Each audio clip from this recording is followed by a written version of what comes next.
Telangana CM Revanth Reddy Bollywood నటుడు సల్మాన్ ఖాన్ ఒకే వేదికపై మెరిశారు.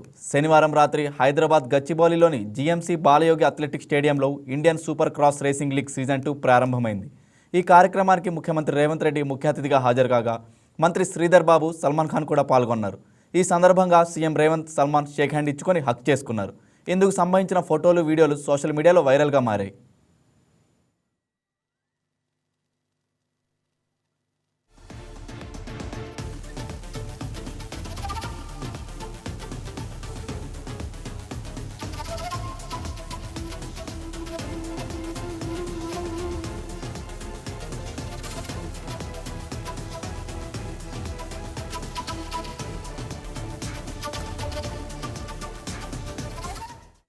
ఈ వీడియో మీకు నచ్చినట్లయితే లైక్ కొట్టి షేర్ చేసి మా వైకే టీవీ ఛానల్ని సబ్స్క్రైబ్ చేయండి.